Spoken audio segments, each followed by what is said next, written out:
Hey, ladies and gentlemen, welcome to another episode of Explode Your Expert Business Show. And today I'm here with the one and only Safoora. Ahmed, how you doing, Safoora?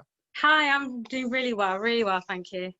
That's brilliant. It was long due to have you here. We definitely needed to have an interview with you, not only for the work that you have done with GTeX for the past few years, but also because, in particular, because of the results that all the clients that have been working, or GTeX clients that have been working with you, they just had the raving reviews and incredible results. So it's time to get you in. And what I would love this interview to be on is really talking and exploring more like about your journey here, and as well looking at what are some of the missing pieces that experts, coaches, speakers, and trainers they can put in place to build a sustainable and a profitable business.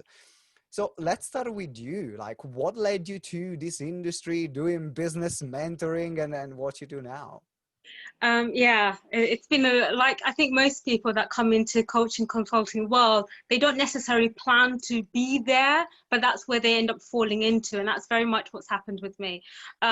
If we go right backwards and we start off with what I did at school, I did a law degree. I thought I'd be a barrister. I thought I'd be really cool. Instead, I became a barista, leaving university. Yeah, not the plan that I had So anticipated. barrister to barista. Barista, absolutely. Well, I And it mean, was the sound is hard, right? quite similar, though. Find the Yeah, seven small not quite differences. the same paycheck. But True that's what that. happened. I came out and the recession had hit, and the opportunities just weren't there. A, because of the color of my skin, because I was a woman, because I hit all those boxes that just didn't suit the positions that would have got me to that next stop. But what was interesting, I took advantage of being a barista, and I spent about a year in Fleet Street. I intentionally asked my regional manager to change my location of where I was working. So I was in Fleet Street, knowing that I would be able to connect with people and actually find those opportunities to go and get me that year of training that I really needed. And that really worked really well. Like, I spent about 8 months there, and within 8 months, I'd already not only built relationships with my clients, aka basically bankers and lawyers that come through those doors every single day. I had not only also been promoted within the store as well, and I was doing an assistant manager role, which I didn't even want. I was like, no, this is my way out. I'm not here to build a career within this company. But what was interesting was within those few months, I had three potential clients that actually wanted now me to work with them. Mm-hmm. And one actually offered me that opportunity to go and invited me into their office. They said, come and look at what we're doing. Maybe you'd be interested in interning for us. And that's the thing. That's always been my story. Irrespective of me going fast forward and deciding I didn't want that life. I did not want to work 80 hours a week and be depressed and stressed out. But I've always gone and found a way of finding an opportunity. Yeah. Because as soon as you're open towards that, they appear. Some of those opportunities were the kind of opportunities that I didn't want, but that's Fleet Street for you, right? Mm-hmm. And you have to play at that. As a woman, you have an advantage there to play at that to your advantage rather than it going against you. So yeah, and then fast forwarding from leaving the cafe that I was working for, because I basically didn't want to be promoted. I had a meeting with the regional manager, and it's like, oh, we want to make you regional manager, and I was like, I'm about to resign in 2 weeks. I'm so sorry. It Well, was really I awkward. actually have other plans. Yeah, What can I tell like, I'm out. I'm been saving my money. I'm gone. He was you? so confused by that. And I was like, yeah, look, I'll give you a month. I became kinder with my notice. I kind of felt bad for the company. But what was really interesting was that led me to, well, what else is there? If I don't want to be a lawyer anymore, what do I want to become? And that very much landed me into the charity sector, working with young people, working with women, working with also just, that typical 16 to 24-year-old who either has no clue what they want, is Yep. absolutely Yep. clear what they want, or is like, I want this, no, I want that, no, I want this, all of that. Doesn't that remind you of entrepreneurs? How we Same, change same. our In fact, I mind? was like, you know what? I think it happened to people at 20, at 30, at 40, at 50, 60. It happens every single day, doesn't it? Like we change our Yeah. mind. We're like, oh, I have another idea for a business. Doesn't that happen on a regular basis? It's like it's within an hour of just sitting here, we'd quite easily create 5 different business ideas. All great ideas. That's not things that you should do, but there are ideas that can be worked on. And what I realized in that space was when I was working those environments where I was facilitating those conversations, there was this one key element that kept coming up. And that was, well, I want more too. I don't just want to create it for other people around me. I actually want it for myself. And so I came to a point again in a management role within the charity sector, to a point where I was like, I'm going to end up in a desk job if I don't get out. Yeah. And at that point, that's when I actually went and created my own international program with a group of women. And we went over to Indonesia and ran our own summer camp. And Wow. I learned so much about business through that experience. I realized that I could create a plan, put it into action, get loads of people to buy into it, and have an amazing time doing that. And of course, from that, I now have the buzz of what other opportunities are there. I would I love to then ask you got a involved. question. I would love to ask Yeah, you a go for question it. actually before you move on that Yeah. trip. What's the best memory that you have about that summer camp in Indonesia? Oh, the company, like you cannot make the stories up, or the time that you have with people is so precious. I remember being in a room where there was a particular session being facilitated, and I remember there were 2 very strong, very different views, and neither of these people wanted to come down and like even hear each other out. They just weren't willing for it. And I knew this at the beginning of the program. That's why we had picked them. We knew they would hate each other in a room, and we wanted to get them to actually communicate with each other. Yeah. And I remember towards the end, I think it was probably 2/3 in, there was this one particular workshop where all of a sudden they started listening to each other. And yes, they left with different views, but they left with an understanding of each other and a willingness to continue that conversation. And if that's all you can do as a person, is to start a conversation and allow them to continue that, I think there's so much power in that, because it allows people to be reachable towards one another. For me, that like still today is such a highlight. And yeah, like the impact of that particular project was that actually they went and ran the whole independent project the year after, because the last 2 days we spent on training them so that they'd have the skill sets to do it for themselves. And that's the key power. I don't believe as an entrepreneur or even as a coach or consultant that it's my job to make you codependent on me. If any coach says you have to learn from me and then you have to go and find another coach, go and have a conversation with them, a real conversation with them, because they've been told a lie and now they're saying that to you too. Because you cannot be codependent on an industry. Absolutely. That's so cruel, right? Like, it means you never have your own voice. You are always the robot of the previous coach that you had. I'm sure you've experienced that yourself, Simone, as well, within the sector. I totally agree with you. I think even like the best clients the clients that also get the most results are not people that are looking for the guru or that are looking for the person who is going to save them, but they are people that are looking for guidance and then applying their own intuition, their own knowledge and skills to the guidance. And I think that as coaches and mentors is also our responsibility to empower our clients to find their own feet. And it's almost like, okay, we'll give you the initial push. We will be there with you. We'll be there for you. But then there is a point where now go and run. And of course, then at that point, there is another thing that you need to work on. And it might be another person, but as long as you don't create, as you mentioned, this codependency where it's like, I need someone else to get going. At the end of the day, you need someone else to guide you, not to save you. And that becomes a big difference. Absolutely. And the thing that you said there specifically was, do you help someone to find their intuition, their feet, their own voice, their own intuition? And once you know what's right for you and your business, things start happening. And you realize this need to have someone else come externally and fix your business becomes no longer a thing. You realize actually you had most of the answers. Mm-hmm. You're like the best equipped person to make those decisions for your business going forward anyways. So why wouldn't you trust yourself to make that? And it's a coach and a consultant's role to support that process, to support Absolutely. you developing that trust in yourself, in that intuition ultimately. So let's look at now. I know that from there we are jumping forward, like in 1 minute, a bit more like to what are you focusing on now and what are you working on now?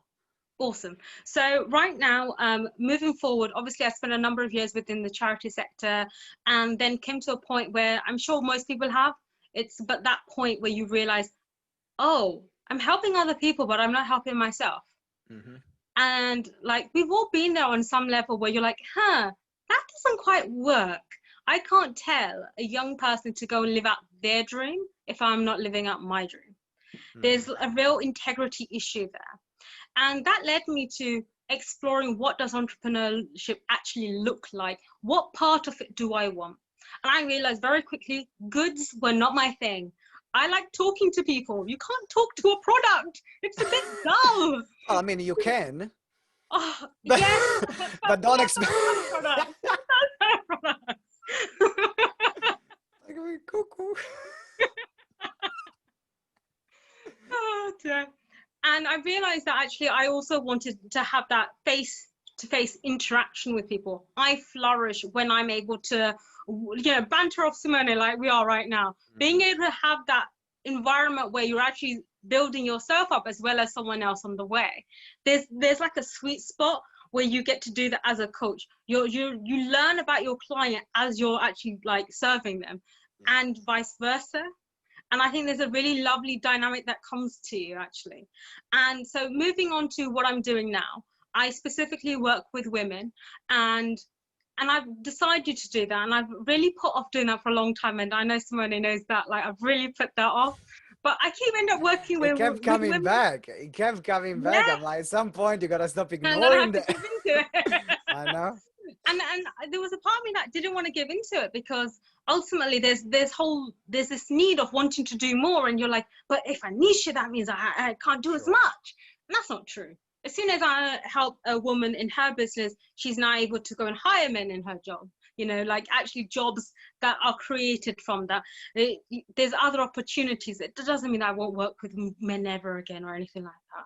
Mm-hmm. But specifically at the moment, I'm focusing on working with women, getting them to actually find who they are themselves. Because the biggest problem that I find, someone that has gone and got the qualifications to become a coach or consultant, whichever your niche is, the true problem is once you've got the skill set, there's a lack. Mm-hmm. And the lack isn't your business. You believe it's yours. And that becomes a real problem because that's the thing that stops you from actually building the business. And that's where I work with the woman. So the woman will come to me and say, oh, I have this business problem. And I'm like, okay, tell me about it. And then once she's done telling me about her business problem, I then ask her the real questions of, so why is that affecting you? How is that affecting you in other areas? Does this just show up in your business, or does this also show up in your health and fitness and your family and everything else? Mm-hmm. Mm-hmm. We play out the same character in all of those things, just in different ways, and we don't realize we're doing it. Yep. Yeah. And this is the same thing for men, and that was the reason why I was swaying, because it's like, no, I want to do it for both, because both sides of the coin have but they come out in different ways. Yes. They come out in very different ways. I mean, a lot of times men will never admit that. That's number one. Unless they are forced to, or their head is often like really against the wall, or there is something really major that happens. Found like, because working with men and women, I found that women are way more open to change and the transformation, or having those conversation about looking at themselves. While men, they really need to have a serious breakdown before they do that. I'm glad you said that and not me. I'm one of them. I'm in the category. before I look at myself most of the time, I Yeah. need to receive punches in the face from multiple directions. I still remember the conversation that we had in the car after, I think, coming back from Cheltenham. And like, that was really eye-opening for me, where it was a moment where I really had to look at myself, but I was ready to listen. Yeah. There were a lot of other moments where I was like, people would have told me stuff, and or I couldn't just see them. Uh, And that's the so thing, isn't it? It's like you have to be ready. You have to be ready to tap into yourself and see the answers that are already there, and be willing and have the maturity as well, right? Just mhm. because you're an entrepreneur, it doesn't mean that you've been given all the communication skills and all the how to be emotionally intelligent. You're not necessarily given that when you went to go and get that qualification in coaching or in business or whatever. That stuff is developed throughout our lives, and we all will have to come back to certain things again and again and again. Doesn't mean that it somehow is worse that you have to keep coming back to it. I just think it's about adding more layers to, okay, how do I resolve this, and how do I actually really move forward? I don't think we ever really go back in life. It's this perception that we go back in life. We never Yeah. really do. We've always learned something on the way. Sometimes we have to learn those lessons a little harder than other ways. Like, you know, Sometimes right? Like, it's coming, is the lesson yeah, coming in different ways. It's the same lesson, but it shows up in different way. And I think we are some lessons are always there, but we become better at handling them. I found that there are things that are so showing agree. up consistently in my life, but compared to like before, something would just like take me off the back foot, and I will need maybe like a week off to deal with that. Or it would take me a year to deal with that. Now the same thing that I'm better, it takes me, like, can take me 5 minutes, or it Split can take second me an even hour, and sometimes. I can just like go back and know how to deal with it and so on. Yeah. So I know that you have that you work on 3 stages. Like there are 3 things that you mainly work on, and one, as you mentioned, is the clarity of finding Yeah. like who you are. What are the other 2 stages? Yeah, so with clarity, it's about not just finding who you are, but who you want to become in the future in your business. It's so easy to get lost in the idea of what you're creating, and not remembering that you have to build the idea of who you are becoming while you're creating that business as well, or whatever it is that you're working on. And then the next one is clarity of vision. So we've got who you are, and then clarity of vision. What do you want to create, and is that in tune and in line with who you want to become? Because you may want to have that, you know, that particular lifestyle that's sold to you online, especially on internet, about how you can have the sunsets, the smiles, everything's amazing, and we're just on our lovely laptops. That's great, but most Let people me put the realize, sunset. yes, There, that, oh, exactly look at. that, yes. Uh, I got the sun. Actually, no. You today. I'm working on the That's the one. beach. That's definitely Working the at the beach. island lifestyle. Just sit on your laptop 10 hours a day, but you can be sitting on an island. Woohoo! And you quite quickly may realize that actually that isn't what you want. Maybe all you want is to know that you've got enough money coming in each month to give you security and peace of mind. And maybe that isn't a 7-figure number.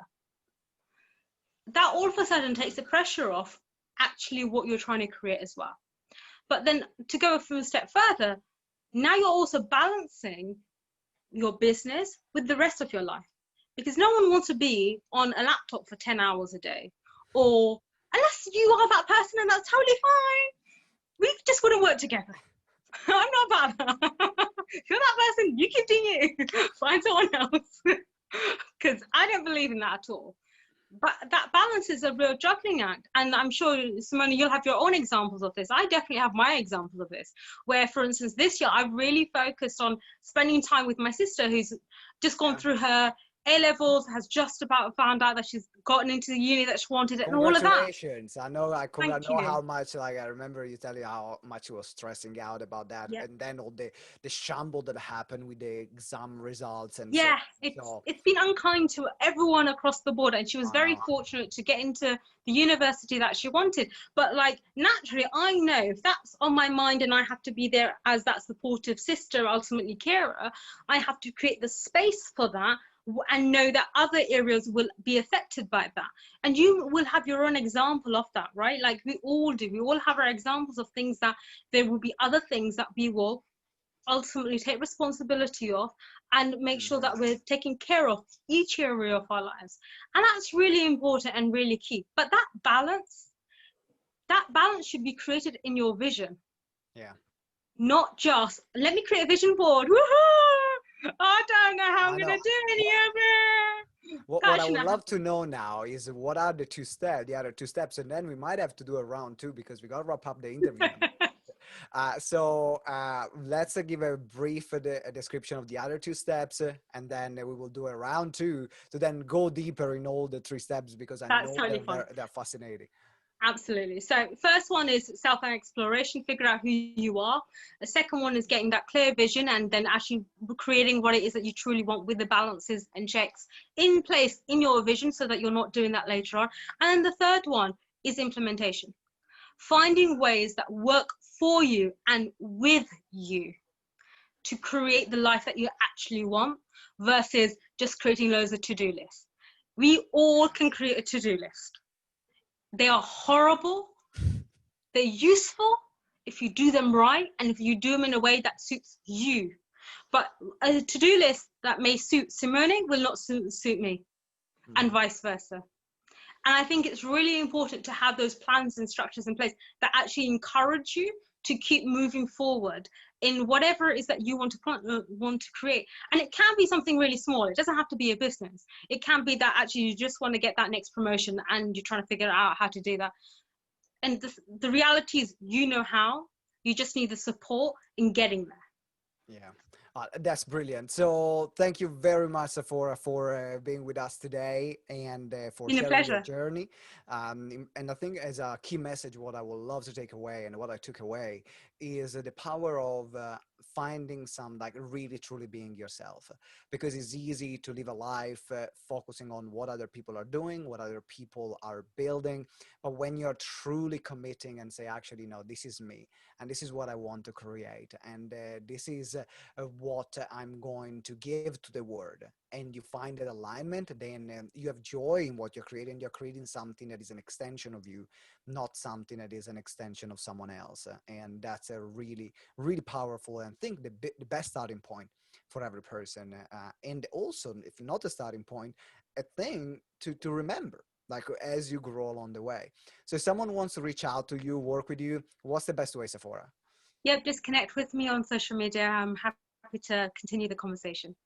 That's brilliant. So you can find at Safoora Ahmed, and the links are on in the show notes, or if you're watching live as well, you can find the links in the description, and you can connect with Safoora. Again, thank you very much for being on the show. Thank you very much Nothing. for all the support that you've been given to GTeX throughout the years, to our members, and I'm looking forward to having you on the second part now of the show because I want to go deeper in all the three elements.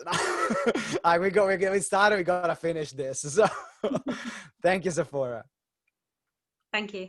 All right, everyone. Thank you very much for watching. Thank you for listening. I'm looking forward to seeing you in the next episode. Make sure you leave a review and subscribe to the show so you don't miss any other incredible episode. And always remember that together we grow exponentially. Ciao.